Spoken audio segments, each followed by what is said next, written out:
director of our aquatic center, and just a game changer. Just amazing asset to our community, amazing asset to all of our students, and just the care that she gives to our community, the students that they serve, everyone that enters the pool environment and beyond, CPR classes, safety classes, everything under the sun. So we want to make sure that you get the recognition that you deserve for your amazing contributions. And we have a award from the state that we would Wisconsin Park and Rec Wisconsin Park and Recreation. So thank you for building a beautiful facility. That facility just was awarded the Outstanding Facility Design and Renovation Award from Wisconsin Park and Rec Association, which is pretty exciting. I called up Angie Lucas, who was your director before, to come and help me get this award because I felt kind of guilty because I didn't design this beautiful place. I just get to work here, so it's kind of cool. Absolutely. So we'll turn it over to hear about a bit about aquatics and a little about what Deb's got going on over there. Yeah, perfect. You go ahead. Do I stand? Do I sit? How do you? You can sit. Oh, we're just. Yeah. Absolutely. So, Verona Aquatic Center. Obviously, we just won the award, so you could probably go through the first two slides. We're getting excited with slides. I wanted to kind of show you what we're doing in the schools, but also what we're doing with the community. So we've expanded some programming. I think you all know that we do elementary swimming lessons. Right now it's K-5, US 1-5. We have expanded a little bit with kindergarten with some of the groups just to make it equitable because we have some K-1 classes. We also we have lifeguarding unit at the high school, water safety instructor class at the high school that we are offering. We just started alternative workouts for varsity high school sports. So brought varsity basketball in some mornings and did some workouts with them. Also showed them that water exercise isn't just for senior exercise, it is actually for everyone. And the boys really were exhausted by the time my instructor was done with them. They had a new feeling what that's all about. We did bring wrestling in also, cheer, dance, we brought in track, and volleyball we're still working on too. So trying to give some alternative workouts so that you're not always playing the paper. We also, obviously, we're proud of our girls and boys swim team. They're doing phenomenally. And they are obviously using the facility and we are hosting many meets for them. We have a Get Moving class, which is an adaptive swimming class that we have going on weekly, twice a week. Our 18 and 21 program, we brought into both facilities, both the Aquatic Center and the Natatorium, doing some school to work kind of programming. Getting them different jobs in the Aquatic Center that they can start using once they leave the program. So our motto here, school here, work here. So we do, we have more high school employees than you believe. We have over 140 some employees right now that are working all three pools to try to make everything work because we do try to make sure that everyone understands that our high school students are students first. And then they come and work for us second. We are offering CPR, AED, and first aid for all staff members and for the community. We're doing both right now. Basic life support, that is mostly for our nurses, but we are offering those classes for them right now to make sure that all of our schools are up to date. We have an outdoor adventure class that's going to be starting up some swimming. We're going to be putting some kayaking in the second semester. It'll be clean kayaks, the blow up kayaks. So it's learning some outdoor adventure skills. And also our high school foundations class, just in the last year, they've been coming in to do swimming, swimming unit part of their foundation. So the freshmen are also getting a little bit of swimming as part of their curriculum. So that's all of the school-related activities. Our aquatic programs for the community, everyone. Open swim, lap swim, swimming lessons, I think you're all familiar with. Our water exercise classes, we went from 3 classes a week to 8 classes a week. So we have some little bit of yoga move, flow kind of things going. We also have some deep water exercise. So there's a little bit of everything. We're trying to offer options for staff members right after school and also early morning and after work for those who are coming up 6 o'clock work time. Scuba diving lessons have been phenomenal. We do a certification, a review, and a try it. So if you're like, oh, I'm not really sure about this, you can come in and check it out and try it for a couple hours. Actually, we just had one this weekend, which it was at the natatorium. The natatorium was just full of scuba. It was kind of fun to see all the community members that have come in for that. Some new class that we're doing is a log rolling class. We have a world champion log roller that has come to Verona and will be teaching classes for us and our students 2 nights a week. That's also diving. We have a new diving coach who is willing to teach diving to young children so that we can kind of grow our diving program also. We have 2 master's programs. We have a master's program that's a little bit more intense in the morning, and then we have a master's program in the evening that is intense, and then for those who maybe don't want to be as intensive, it's the gamut at night. We do private lessons as long as we can find enough teachers to do that. We are offering also, like I said before, to the community CPR, first aid, water safety instructor, and lifeguard certifications. So those are kind of our community programming. Our special events, pool rentals. Whew, we've been renting that pool out as much as we possibly can so that people can see how cool this place is. So you think mostly swim meets, but it's not all swim meets. We do different events that people will come in and use. Sorry, I'm doing super nice swimming. I was having a moment thinking about that. Different types of rentals like that may not always be swim team related. We do lane rentals now. We have a lot of triathletes in Verona area, and this is a way for their coaches to be able to rent a lane and start working on those programs. Birthday parties, it's pretty self-explanatory. We've got a lot of birthday parties. Some of our special events that we've done now, 2 years, Glow Swim, which is kind of fun. This year, our dive-in movie is our second dive-in movie. We kind of went a little overboard. It'll be this Friday. We're gonna put it in the competition pool so that those who don't really want to float the whole time can sit up in our seating area at the top, and we're gonna allow popcorn and some food out there if they're not on the pool deck. So that's kind of a big one that we've got a company coming in with a big blow up a screen, so it's not me trying to find things in random places to make a movie work. So it should be pretty fun. And swim meets, we've just been increasing like crazy. We've hosted sectionals, we've hosted USA Swimming Regionals, USA Swimming State conference we just had last weekend. Been a busy facility lately. And the last thing I really want to bring up to everybody is some of our community outreach we're trying to do. Or you can go to the next slide. Or Sorry. I can see what I'm. Maybe I won't. Well, I'll tell you what they are too.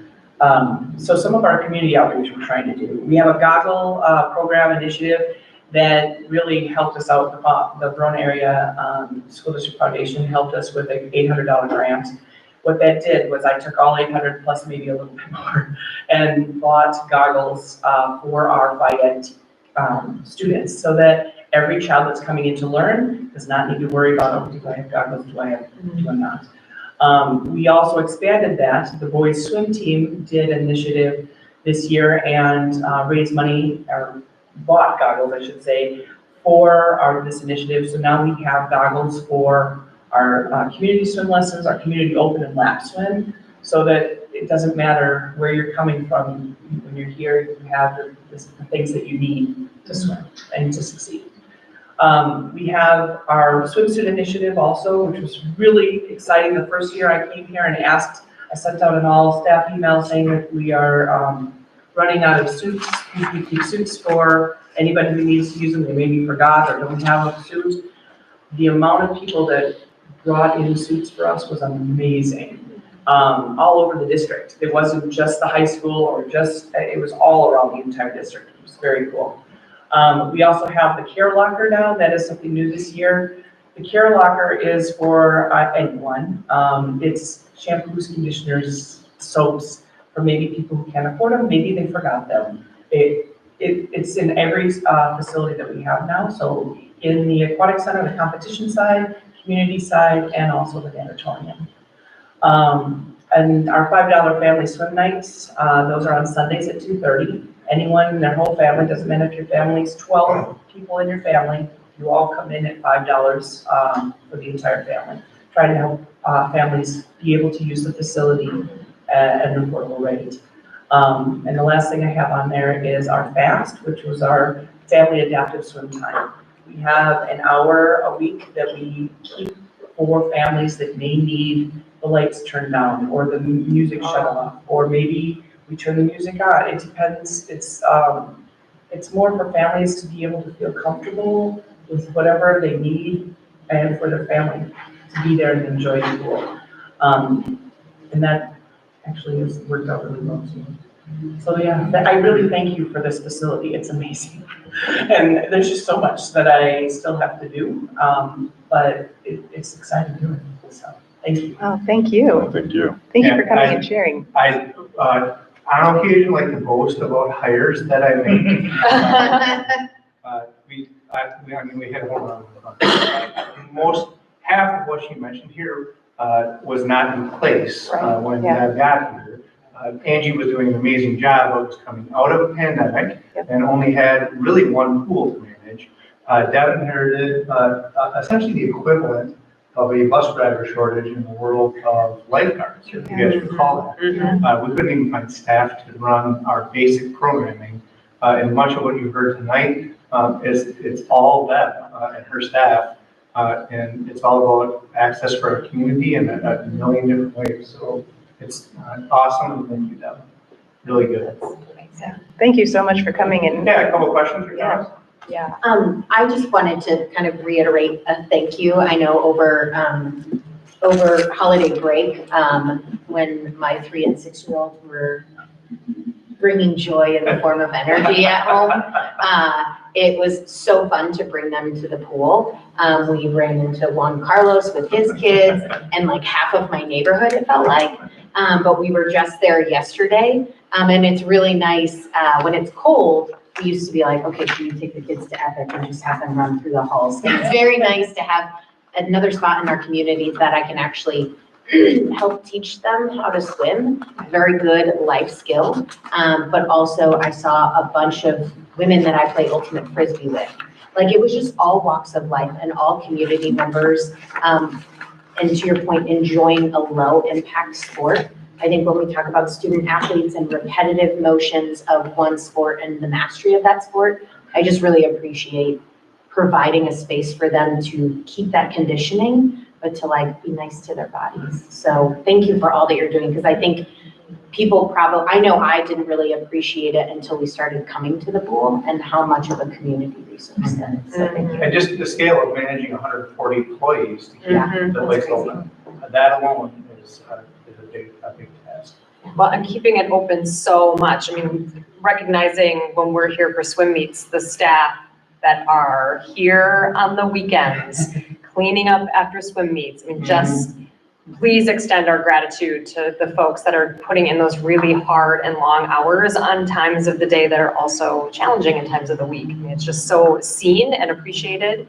And all that you are doing to really recognize the investment the community made in this space by doing what you can to give that access. I just want to validate and appreciate all of that, Deb. Thank you. I also don't want to gloss over how amazing and deserved it is, that award that the facility won. Former life, I spent a whole lot of time at pools. I've probably been to over 100 high school pools. I've never seen a high school pool like this. And how fortunate we are to be in a community that has that facility, in addition to 2 other pools that can kind of maximize the programming that we can offer both for our students and for the community. And I just think it's a model both in terms of the design of the facility and how it's administered. So I just think we're really fortunate. Thank you so much. It's great to have you come and show us what's going on. I think as we were talking, when this pool was being built and imagined, it's kind of felt like sky's the limit, but what will happen? And you brought some things to life that are really fantastic. I regularly get compliments on people's experience at the Aquatic Center. And so that I am just grateful to you for that and for all of these amazing things. I mean, log rolling just sounds It's love intriguing. adults and students. I'm really excited. There's like 4 adults already signed up. I'm like, yes. And then are you have a stream with projectors on there? Yeah. We could do a dive-in board meeting. We could, Bring your- yeah. Let's do it. Popcorn? I appreciate the In the thought. vicinity? Yeah.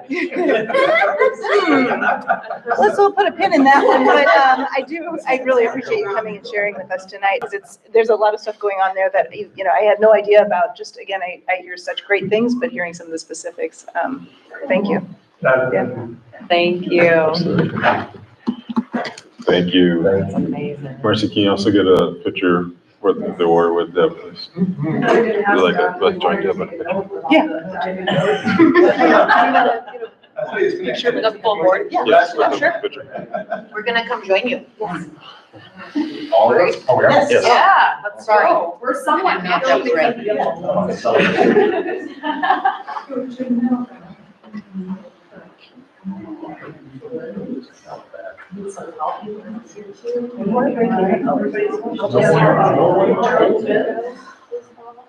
right. Find your window. Theater.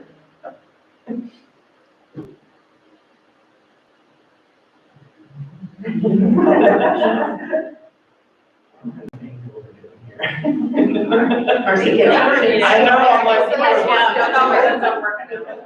thank you so much. Thank you.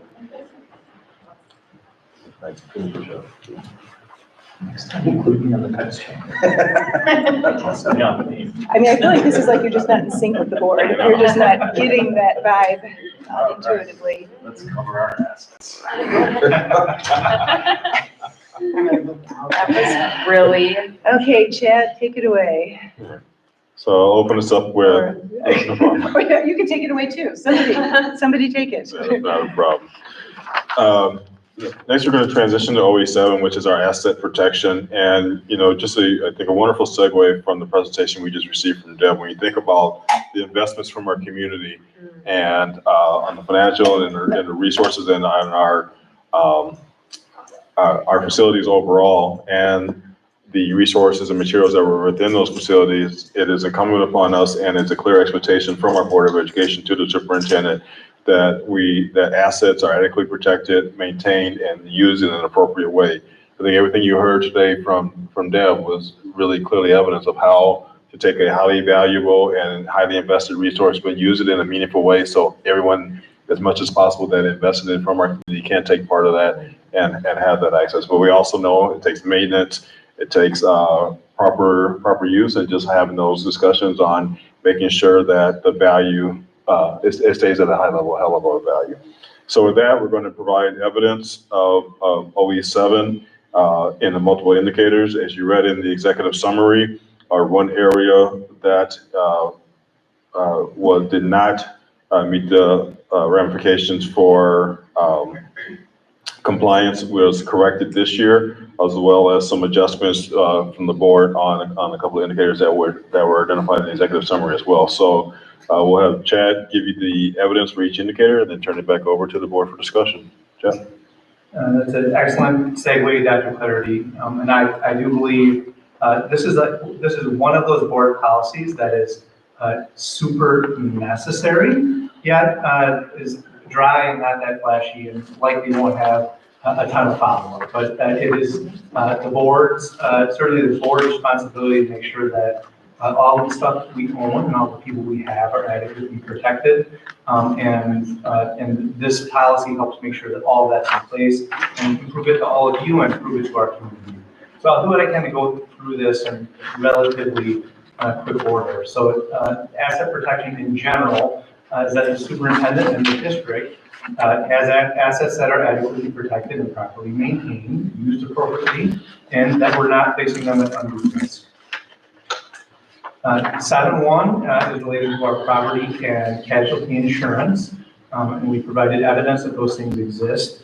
I should say in line with 7.1, we also attempt to go the extra mile and didn't necessarily add that to our 150 pages of evidence.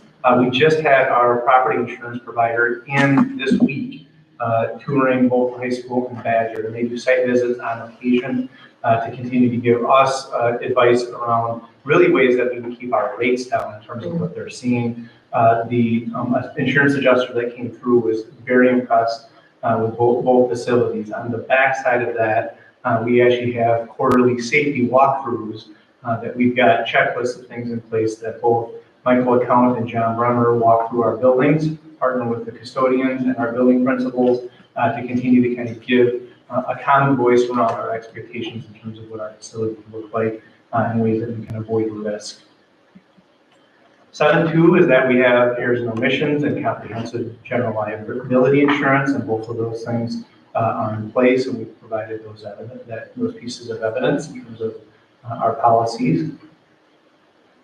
7.3, that will protect against theft and misappropriation of funds, and primarily there, we continue to make sure that the board and the public gets to see our monthly reconciliation of our checkbook. And the audit comes into play here on some checks and balances that have to be in place to make sure that we have the appropriate mechanisms in place regarding district funds. 7.4, property and intellectual property information files and records and all of our fixed assets are protected.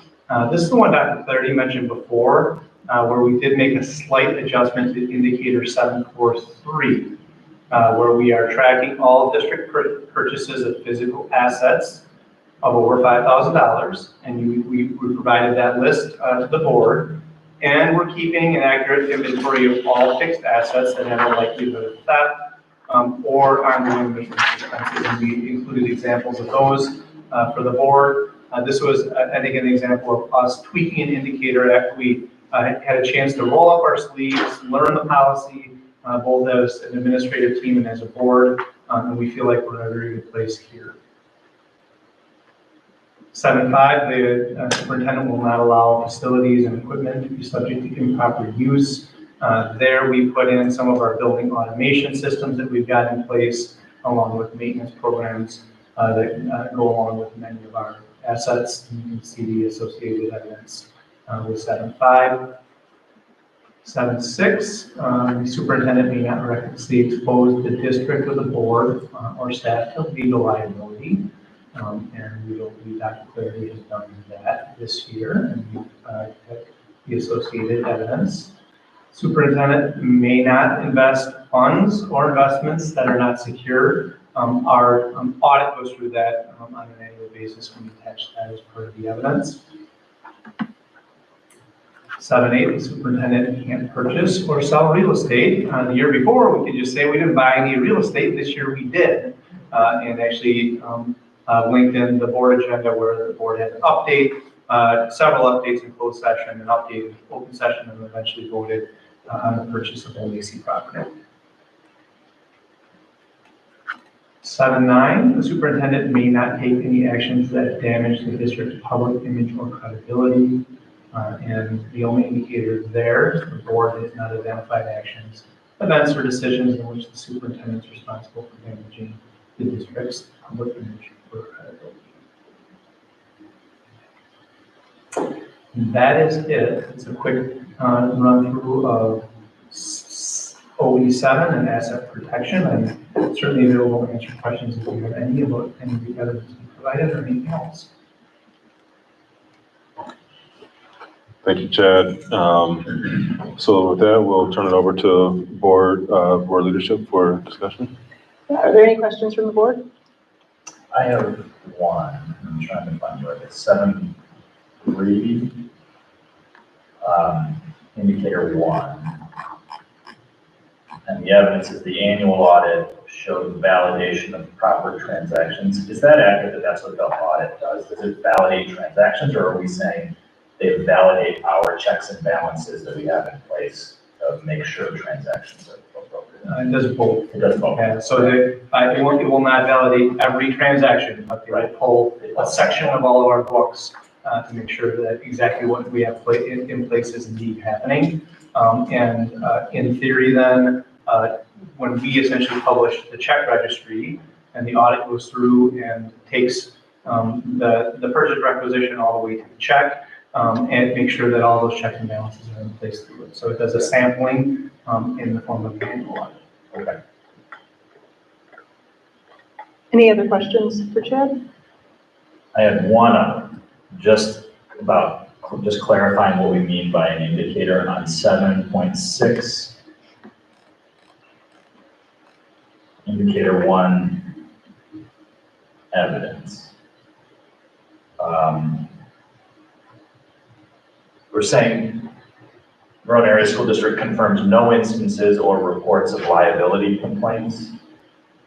I'm wondering what we mean by liability complaints. Are we talking just related to, because the indicator itself talks about use of assets. Yeah, so I read that in two ways. One, the superintendent may not recklessly expose the district. So this is essentially Dr. Clarity being your only employee. I think that this board policy speaks to that, and liability related to our assets. That's the way we read it when we interpreted that. Yeah, and that's how I would interpret it. I just wanted to make sure that the way that it's worded in the evidence doesn't make it seem like we're saying there's been no legal complaints filed, period. Which is certainly not the case. Yeah, okay. Correct. All right. Any other questions? Joe? Two good questions. Oh, Yeah, we actually had a little discussion on 7.6. So, yep, I think those are super valid questions. Yeah, absolutely. Is there a motion from the board to approve, to accept OE7 as presented?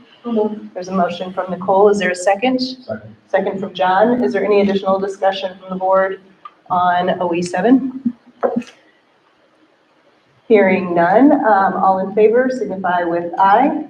Aye. Any opposed? OE7 has been accepted as presented. Thank you very much. We appreciate it. We got a lot of discussion out of our system last year. Yeah, but that, Look how smooth the it way it's made supposed to work. Right. That's- Supposed to get a little better every yeah, year. partially the point, that was. It was a long one last year. All right, with that, I'll turn it back over to our president for any additional board action? Or- Okay. Any updates from the board? John? I keep forgetting to update the board because I'm our representative on the Verona Area Education Foundation. Oh, yeah. And since we touched on that a little bit with the grant for goggles, I would just update the board and anybody who's listening that the Education Foundation awarded a number of grants, totaling, I think, over $11,000 or something to that effect, to various teachers and staff that applied for funds throughout the district. And we will be going out over the next week or two to present some of those awards. Everybody knows that they got it, but we'll present them. And so we'll have some more to report about all the unique things that we've been able to fund through that, not we, but the Verona Area Education Foundation has funded through that grant program. And I'd also encourage anybody, if they're watching the community, to get involved with that group because they can always use new members and they do a lot of really cool things. We're going to be doing our banner contest soon where they select student artwork to hang up on the banners going down Main Street and Verona Ave. I forgot which section we're doing this year, but that will bring joy to thousands for the rest of the year. When does that open up? When does that contest start? It's already happened this year. I'm sure we'll try to do it again next year. Oh, fantastic. But like they sent out notices, the district sent out notices, in the schools. and we had like a large number of submissions, which was really nice. So Very cool. that'll be happening soon. And yeah. Thank you for the update. I'd love to have them come sometime and kind of to a board meeting and tell everybody what they do, because you guys all do a lot of really great stuff. And the grants are not insignificant. It's a lot of assistance to classrooms directly Yeah, and It's really it's impressive. surprising, actually. Yeah, I really appreciate that presentation, because I think I, to your point, don't really realize all the stuff that they do. yeah, really It's finding been some a while great since stuff. we've had them. Yeah. Someone came early on when I was first on the board, so yeah, that would be really nice. Yeah, I'll see if anybody not me would like to come and In present. tandem with you. Yeah, because I mean, they do a lot of really cool stuff, so. Yeah, that's great. If any way we can help elevate the work. Yeah, that and like I said, goes getting on. more involvement is always cool. Thank you. Thank you for the update. Any other updates? Go ahead, Corby. Yes, I got a few. I'll be quick. Circle your calendars, March 13th and March 15th. The 100 Black Men of Madison, we will be having our African American History Challenge. The local challenge will be March 13th, 4:30 to 6:30. And the regional will be March 15th, same time at the PAC. So we're hosting this year too? Yes. Great. Awesome. Yes. And then, right after, the day after the regional, March 16th, in this room, we'll have the wall down. If Tracy's watching, Omega Sci-Fi Fraternity Incorporated will be having our talent hunt competition here. So it's high school students, grades 9 through 12, singing, written art, drawing, poetry, spoken word, rapping, whatever. We're gonna have that here that Saturday from 1 o'clock till 3:30. Very cool. So we're looking forward to it. We're gathering contestants now. It's great. We'll be gathering some judges, Tamara Stanley. Thank you. That sounds good. And if anyone, I think, Jen and I were able to go last year too, and Jen was able to go. And Corby, you were MC, so you were there. The history challenge is really interesting, and you'll be amazed at how little you know and amazed at how much you walk away knowing. And it's great. It's really exciting to see our kids excited about learning. And then going to Vegas last year. Yes. Yeah. So that was And we won. yeah. So it is very cool. Where is Nationals this year? It's not Vegas. Well, it's probably good. Is it I Atlanta? think so. Okay. Wow. Almost Georgia. Okay, good update. Thank you. Our calendars. So anything else from the board? Hearing none. Public comment? No? All right, moving on. Superintendent's consent agenda. Has everyone had a chance to review? Any questions? I have a quick question. In the area, whether it's new hires or resignations, for those that might be kind of specialized resources, is the board ever alerted if there's staffing issues, for example, in a dual immersion language program or things like that? Or can the board assume that if some of those more specialized staffing, if we don't hear anything on them, we've been able to maintain status quo with our hiring quantities in those specialized areas? No, I don't think the last part of that's accurate. Two-way immersion, or any bilingual staffing is always an ongoing challenge. Actually, there's communication that probably just went out as we speak, related to that very topic, and where the board is copied. The board will, can you say It's that? copied, Okay, thank yes, you. absolutely. So yeah, when it rises to those things, we will copy you on the communication that we Did you send, bring it to our attention? to the Okay, communication that we send to the community. awesome, thank you. Good question. Any other questions for superintendent consent agenda before we approve? Last call for questions. Hearing none, the consent agenda has been approved as presented.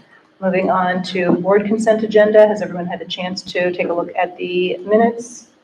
Any questions? Last call for questions. Hearing none, board consent agenda is approved as presented. Let's take a look at our future agenda items. Our next regular board meeting will be February 19th. And then we meet March 4th and March 18th. And then April 1st with an election on the 2nd. So that's kind of our foreshadowing ahead. Anything else that should be on the agenda? We have Corby's dates to be putting on the agenda. And with that, we're going to adjourn to closed session under Wisconsin statute 19.82 sub 1 and sub 2 and 19.85 sub C to consider employment, promotion, compensation, or performance evaluation data of any public employee over which the governmental body has jurisdiction or exercises responsibility regarding the director of compliance vacancy. And under Wisconsin statute 19.82 sub 1 and sub 2 and 19.85 sub 1 sub E to conduct specified, this is a lot. I know. Give me a minute here. So many words. There's so many words. Yeah, that's so many steps. To conduct specified public business whenever competitive or bargaining reasons require a closed session to preserve negotiation of teacher contract and superintendent contract. And under Wisconsin statute 19.85 sub 1 sub F to consider financial, medical, social, or personal histories or disciplinary data of specific persons, preliminary consideration of specific personnel problems, or the investigation of charges against specific persons, except where paragraph B applies, which, if discussed in public, would be likely to have a substantial adverse effect upon the reputation of any person referred to in such histories or data, or involved in such problems or investigations regarding personnel matters. And finally, under Wisconsin statute 19.85 sub 1 sub G, to confer with legal counsel for the governmental body who is rendering oral or written advice concerning strategy to be adopted by the body with respect to litigation, which it is or is likely to become involved regarding legal claims. Is there a motion to adjourn? Sorry, Joe made a motion. Thank you for taking this serious, Joe. Motion by Joe and a second by John. We'll do a roll call vote, starting Joe. Aye. Corby. Aye. Jen. Aye. John. And Nicole. And we are officially in closed session. I was aye as well. We can take a couple minute break to